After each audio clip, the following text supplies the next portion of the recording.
Selamat pagi Bapak Ibu Jemaat GKAI yang saya kasihi.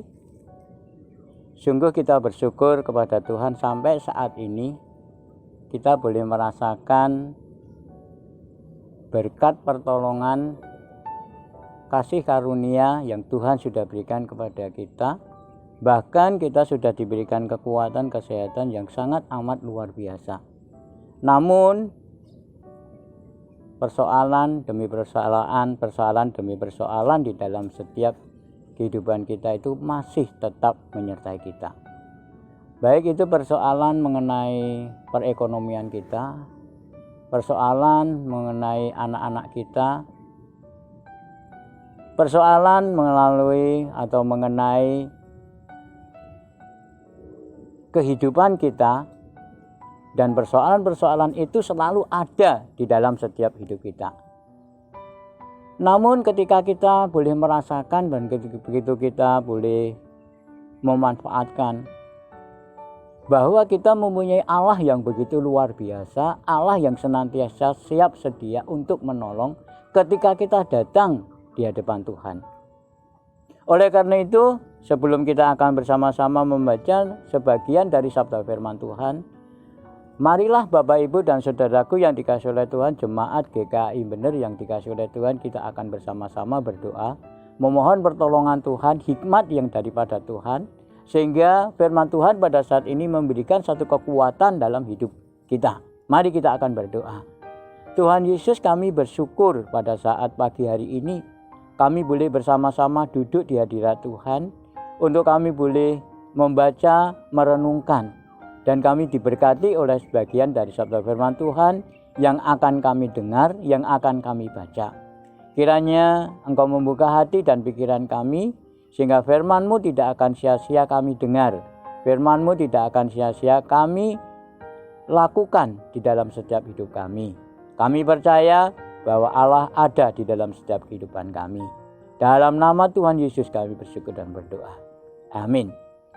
Sekali lagi Bapak Ibu dan Saudaraku yang dikasihi oleh Tuhan, jemaat GKAI benar, persoalan demi persoalan itu boleh terjadi di dalam setiap kehidupan kita. Ya, persoalan apapun, baik itu persoalan ekonomi, baik itu persoalan anak-anak kita, anak-anak yang sekolah dan lain sebagainya. Dan persoalan itu tidak akan pernah memandang bulu. Baik itu persoalan kepada anak-anak muda, perempuan, laki-laki, orang dewasa, rumah tangga, perekonomian, boleh terjadi di dalam setiap kehidupan kita. Oleh karena itu, Bapak Ibu dan Saudaraku yang dikasihi oleh Tuhan, saya akan kasih tema pada saat pagi hari ini adalah datang kepada Yesus, permasalahan akan diberi kelegaan. Datang kepada Yesus, semua permasalahan akan diberikan kelegaan. Kenapa saya kasih judul demikian Bapak Ibu dan Saudara yang dikasihi oleh Tuhan? Karena kita yakini sampai saat ini pun kita sedang menghadapi segala permasalahan. Sampai saat ini pun kita sedang mengalami kesulitan. Pada saat ini pun kita dapat atau kita masih mengalami goncangan di dalam hidup kita. Nah, oleh karena itu sebelum kita baca dan sebelum kita akan melihat contoh-contoh dari firman Tuhan, saya akan kasih contoh atau saya akan membaca di dalam firman Tuhan di dalam Matius pasal yang ke-11 ayat yang ke-28. Matius pasal yang ke-11 ayat yang ke-28, di sana dikatakan, Bapak Ibu dan Saudaraku yang dikasihi oleh Tuhan, marilah kepadaku semua yang letih lesu dan berbeban berat, aku akan memberikan kelegaan kepadamu. Marilah, kata mari Bapak Ibu itu suatu ajaan. Kata mari itu suatu ajaan yang diberikan, yang ditawarkan oleh setiap orang yang sedang mengalami permasalahan. Kenapa demikian Bapak Ibu? Karena di sini dikatakan marilah kepadaku semua orang, tidak pandang bulu, bukan laki-laki, perempuan dan lain sebagainya, tetapi semua orang yang letih lesu dan berbeban berat, yang mempunyai masalah, yang sampai saat ini belum terselesaikan masalah kita. Datang kepada Tuhan. Ya, datanglah kepada Tuhan sehingga Tuhan akan memberikan penyelesaian dengan segala permasalahan kita. Nah, oleh karena itu Bapak Ibu dan Saudaraku yang dikasihi oleh Tuhan, ada dua contoh bagaimana orang itu sedang mempunyai permasalahan yang besar.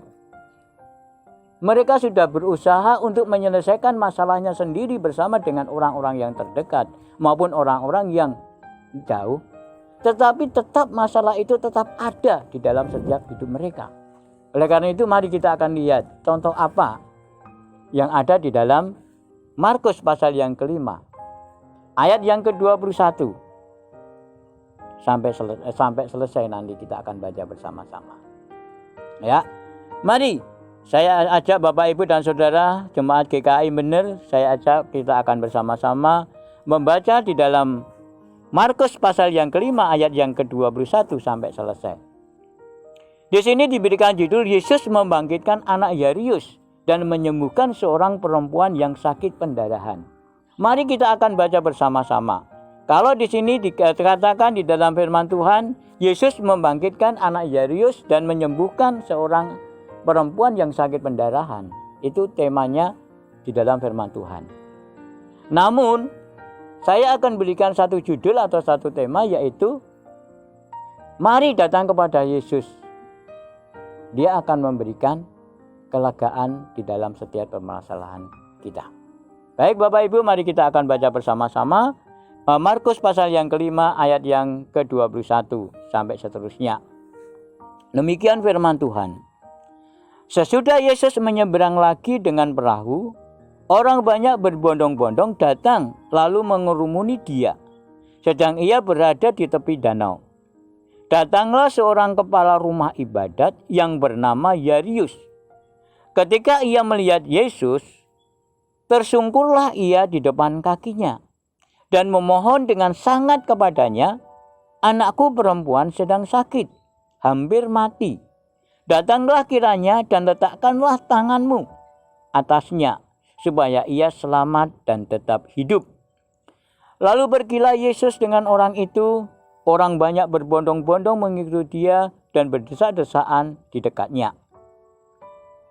Adalah di situ seorang perempuan yang sudah 12 tahun lamanya menderita pendarahan. Ia telah berjuang, berulang-ulang diobati oleh berbagai tabib, sehingga telah dihabiskannya semua yang ada padanya. Namun sama sekali tidak ada faedahnya. Malah sebaliknya keadaannya makin memburuk. Dia sudah mendengar berita-berita tentang Yesus. Maka di tengah-tengah orang banyak itu ia mendekati Yesus dari belakang dan menjamah jubahnya. Sebab katanya, asal ku jamah saja jubahnya, aku akan sembuh. Seketika itu juga berhentilah pendarahannya dan ia merasa bahwa badannya sudah sembuh dari penyakitnya. Pada ketika itu juga Yesus mengetahui bahwa ada tenaga yang keluar dari dirinya. Lalu ia berpaling di tengah orang banyak dan bertanya, "Siapa yang menjamah jubahku?" Murid-muridnya menjawab, "Engkau melihat bagaimana orang-orang ini berdesak-desakan dekatmu, dan engkau bertanya, siapa yang menjamah aku?" Lalu ia memandang sekelilingnya untuk melihat siapa yang telah melakukan hal itu. Perempuan itu yang menjadi takut dan gemetar ketika mengetahui apa yang telah terjadi atas dirinya, tampillah dan tersungkur di depan Yesus dan dengan tulus memberitahukan segala sesuatu kepadanya. Maka katanya kepada perempuan itu, "Hai anakku, imanmu telah menyelamatkan engkau. Pergilah dengan selamat dan sembuhlah dari penyakitmu." Ketika Yesus masih berbicara, datanglah orang dari keluarga kepala rumah ibadat itu dan berkata, "Anakmu sudah mati. Apa perlunya lagi engkau menyusahkan guru?" Tetapi Yesus tidak menghiraukan perkataan mereka dan berkata kepada kepala rumah ibadat, "Jangan takut, percaya saja." Lalu Yesus tidak memperbolehkan seorang pun ikut serta kecuali Petrus, Yakobus, dan Yohanes, saudara Yakobus. Mereka tiba di rumah kepala rumah ibadat dan di sana dilihatnya orang-orang ribut menangis dan meratap dengan suara nyaring. Setelah ia masuk, ia berkata kepada orang-orang itu, "Mengapa kamu ribut dan menangis? Anak ini tidak mati, tetapi tidur." Tetapi mereka mentertawakan dia. Maka diusirnya semua orang itu, lalu dibawanya ayah dan ibu anak itu, dan mereka bersama-sama dengan dia masuk ke kamar anak itu. Lalu dipegangnya tangan anak itu, katanya, "Talita kum," yang berarti, "Hei anak, aku berkata kepadamu, bangunlah." Seketika itu juga anak itu bangkit berdiri dan berjalan, sebab umurnya sudah 12 tahun. Semua orang yang hadir sangat takjub. Dengan sangat ia berpesan kepada mereka supaya jangan seorang pun mengetahui hal itu. Lalu ia menyuruh mereka memberi anak itu makan. Nah, sedemikian jauh Bapak Ibu dan Saudaraku yang dikasihi oleh Tuhan. Di dalam Markus pasal yang kelima itu di sini ada dua persoalan yang terjadi dari keluarga Yairus dan seorang perempuan yang sakit pendarahan. Namun di sini tidak dijelaskan Bapak Ibu dan Saudaraku yang dikasihi oleh Tuhan, di mana keluarga Yairus itu yang mempunyai anak yang menderita, yang mempunyai sakit penyakit, yang mungkin sudah dibawa kemana-mana, mungkin dibawa ke tabib, mungkin dibawa ke dokter dan lain sebagainya. Tetapi tidak ada penunjukan bahwa anaknya itu sembuh. Namun anaknya semakin hari, anaknya semakin parah. Sehingga dikatakan di dalam firman Tuhan, yang nanti kita sudah baca bersama-sama dan kita sudah baca, dia berkata dan dia datang kepada Tuhan, anaknya mau mati atau anaknya mau meninggal. Nah, mari Bapak Ibu dan Saudaraku yang dikasihi oleh Tuhan, kita masuk di dalamnya kembali. Kita melihat keluarga Yairus. Apakah kira-kira Bapak Ibu dan Saudara, ibu Yairus itu tidak panik? Apakah kira-kira istrinya Yairus itu tidak putus asa melihat anaknya yang hampir mati rasanya? Bukan rasanya lagi, tetapi hampir mati. Penyakitnya semakin parah. Dia sudah kehilangan akal. Sehingga Yairus memutuskan untuk datang kepada Yesus, untuk menyerahkan segala permasalahannya kepada Yesus. Namun perlu diketahui Bapak Ibu dan Saudara yang dikasihi oleh Tuhan, tadi saya katakan bahwa Yairus adalah seorang yang terhormat. Mungkin orang yang sudah mengenal Allah. Mungkin Yairus adalah orang yang dipandang oleh orang banyak. Namun semuanya dilepaskan. Martabatnya dilepaskan. Dia totalitas datang kepada Yesus dan dia katakan kepada Yesus. Dia tersungkur di hadapan Tuhan dan berkata, dengan memohon, dengan tersungkur, dengan menyembah, memohon kepada Tuhan, "Mari datanglah ke rumahku. Anakku hampir meninggal atau hampir mati." Dan ini persoalan yang tidak begitu mengherankan Bapak Ibu. Ini persoalan yang tidak mudah dihadapi oleh keluarga Yairus. Namun dia dengan tergesa-gesa, dia datang kepada Yesus, dia tersungkur di hadapan Tuhan, dia mempercayakan segala permasalahannya di hadapan Tuhan dengan totalitas, bukan dengan setengah-setengah. Ya, dia datang memohon belas kasihan daripada Tuhan. Tuhan menyanggupi? Tuhan menanggapi? Iya, Tuhan menanggapi. Lalu di dalam firman Tuhan tadi dikatakan bahwa Yesus bersama dengan Yairus menuju ke rumahnya. Disertai dengan orang banyak yang berbondong-bondong. Disertai dengan murid-muridnya. Dia melakukan perjalanan menuju rumah Yairus. Namun di tengah perjalanan, ada satu orang yang mengalami lebih dan lebih parah lagi daripada anak Yairus itu sendiri. Yaitu seorang perempuan yang sakit selama 12 tahun lamanya Bapak Ibu. Ya, kalau sakit pendarahan itu yang bisa mengalami mungkin seorang perempuan yang mungkin sudah berumur 15 tahun ke atas, yang sudah mengalami menstruasi, ya, dia merasakan bagaimana kalau dia mengalami datang bulan itu Bapak Ibu, itu mungkin dia merasakan agak lemas dan lain sebagainya. Itu hanya 1 hari. Mungkin sampai 1 minggu tidak mampet-mampet, boleh saya katakan demikian. Namun ini Bapak Ibu tidak main-main. Ini 12 tahun lamanya dia menderita pendarahan. Dan dia tidak cukup hanya merasakan pendarahannya selama 12 tahun. Tetapi firman Tuhan mengatakan bahwa dia sudah pergi kemana-mana mencari obat supaya dia mengalami kesembuhan.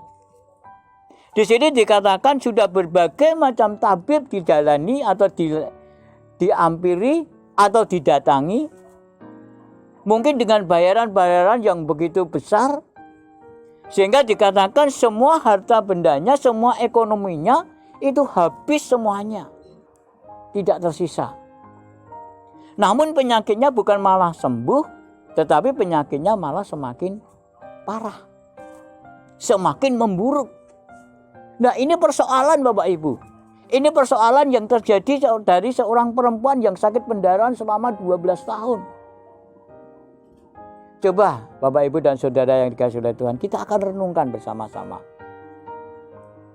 Ketika kita punya sakit penyakit, mungkin kita pernah mengalami punya sakit penyakit. Mungkin kita pernah berobat ke sana kemari, tetapi tidak mengalami kesembuhan. Kita sudah pernah minum obat apapun yang dikatakan orang, obat itu diminum dan ditelannya. Namun tidak merasakan tanda-tanda kesembuhan. Kira-kira bagaimana Bapak Ibu? Kita mengalami kesulitan enggak? Kita mengalami kegelisahan enggak?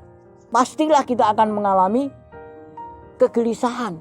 Seperti yang dialami oleh seorang yang 12 tahun lamanya menderita pendarahan.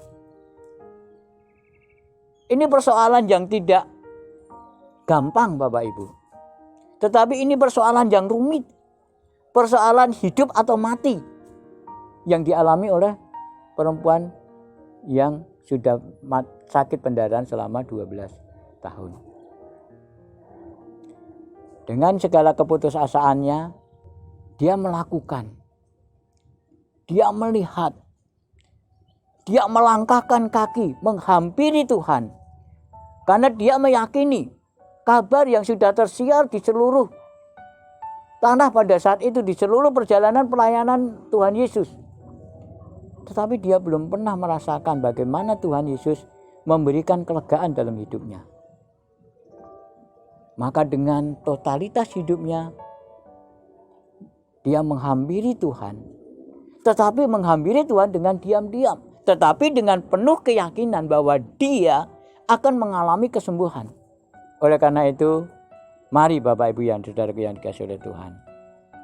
Apapun persoalan kita, apapun beban yang kita alami di dalam hidup kita, beban perekonomian kita, beban sakit penyakit yang kita alami sampai saat ini belum merasakan kesembuhan, mari datang kepada Yesus. Pastilah segala persoalanmu akan terselesaikan. Apa yang kita derita hari ini?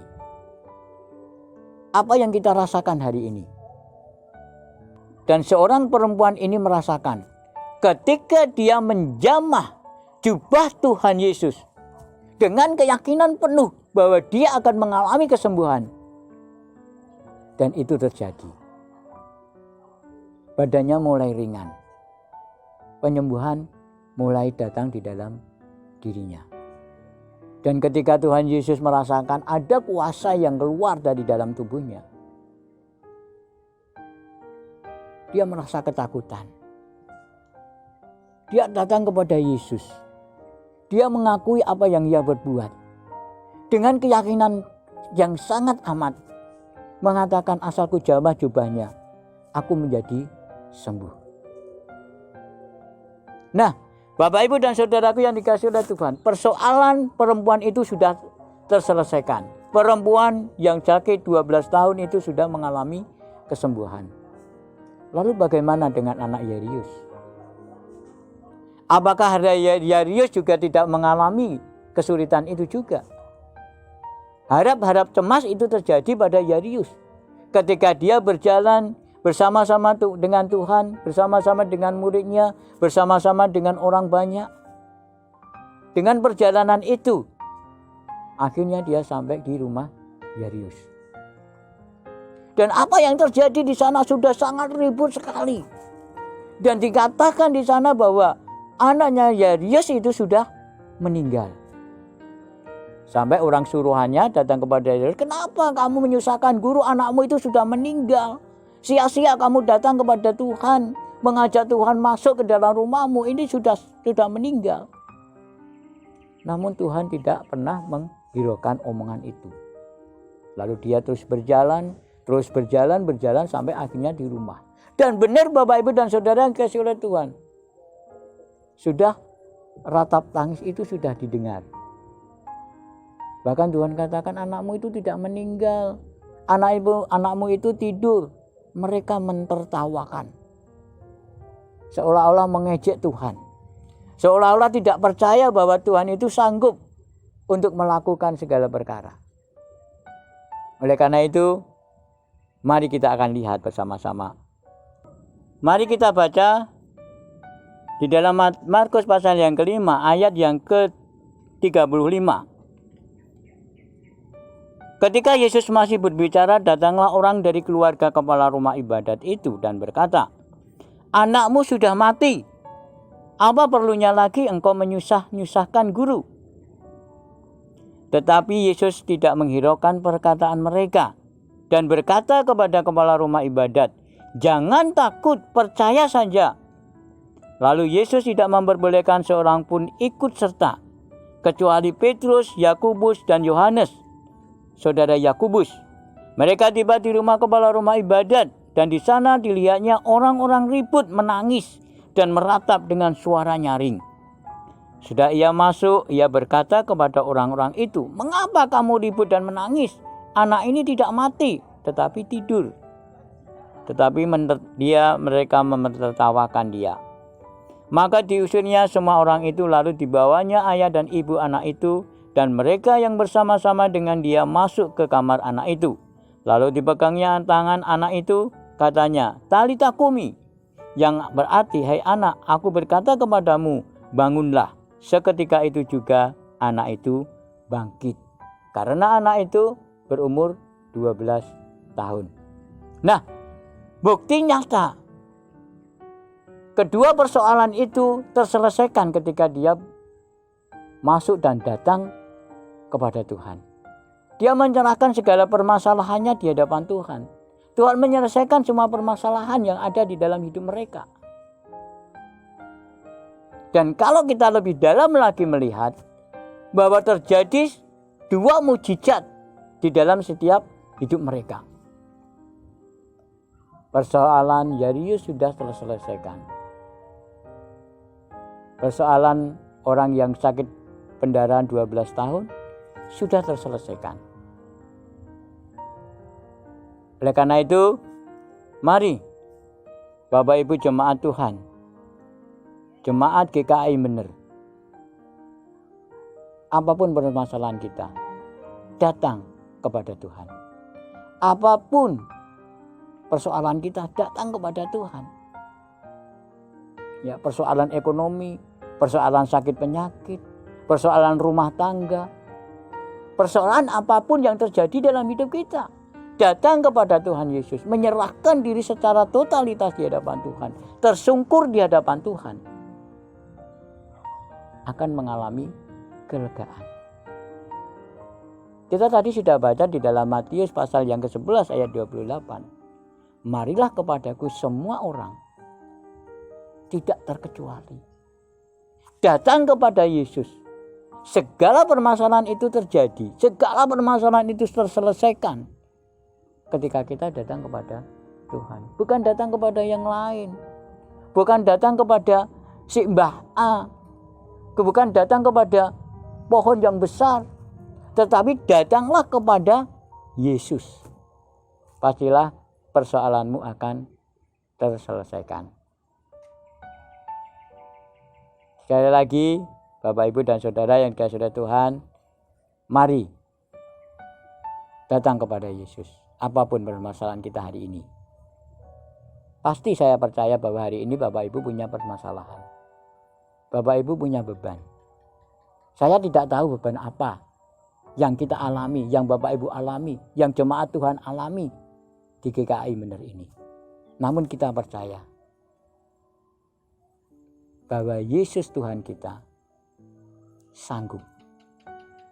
Bahkan banyak orang yang tidak mengerti siapa sih yang menjamah jubah saya. Mereka nggak ngerti semuanya. Tetapi Tuhan ngerti. Ya, tetapi Tuhan ngerti. Ada orang yang menjamah. Ada orang yang menjamah jubahku.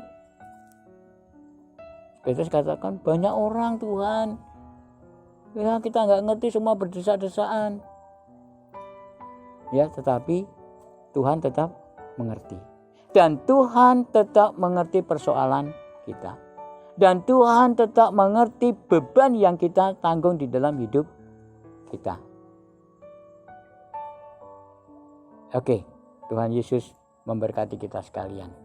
Mari kita akan bersama-sama merenungkan firman Tuhan.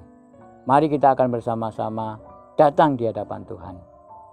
Dan mari kita bersama-sama menikmati hadirat Tuhan pada saat ini. Kita yang percaya pasti disembuhkan. Kita yang percaya pasti dijawab oleh Tuhan. Terima kasih jemaat yang dikasihi oleh Tuhan. Mari kita akan lakukan sabda firman Tuhan. Percaya dalam nama Tuhan Yesus.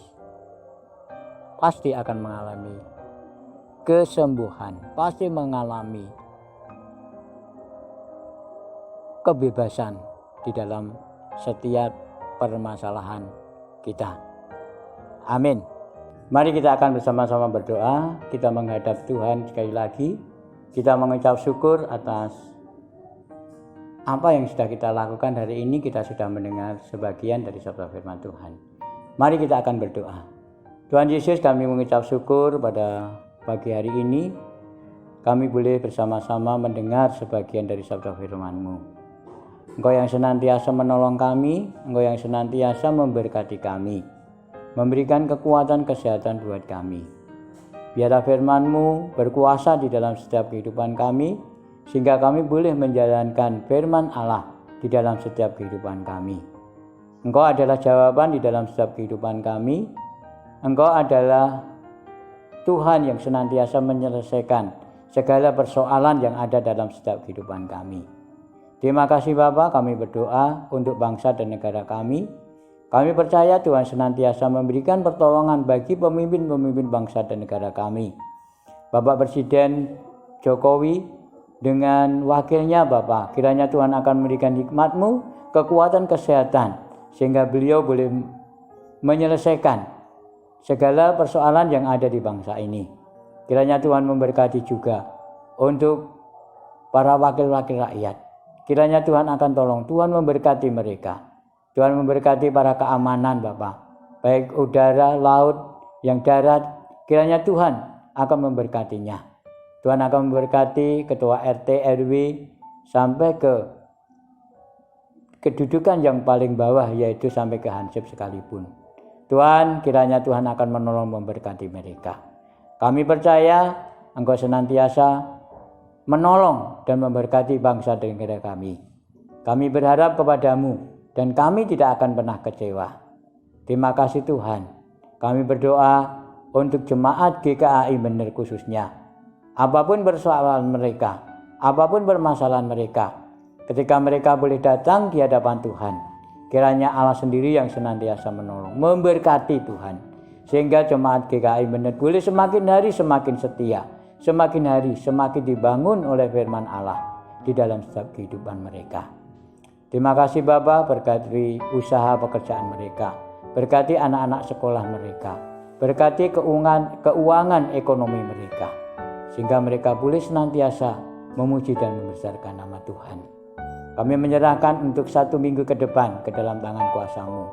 Biarlah Tuhan Yesus senantiasa menolong kami ketika kami boleh melakukan seluruh aktivitas kami di rumah. Kami boleh diberkati oleh Tuhan, diberikan kekuatan oleh Tuhan, dibungkus dengan kuat kuasa-Mu ya Tuhan, sehingga kami boleh mengalami sukacita yang besar. Terima kasih Bapa, masih banyak hal yang hendak kami doakan di hadapan Tuhan. Namun kami percaya, apapun yang terjadi di dalam hidup kami, Engkau sudah mengerti Bapa, Engkau sudah mengetahui Tuhan, bahkan Engkau sudah menyelesaikan dalam setiap kehidupan kami. Terpujilah nama-Mu. Di dalam nama Tuhan Yesus kami mengucap syukur dan kami berdoa. Amin.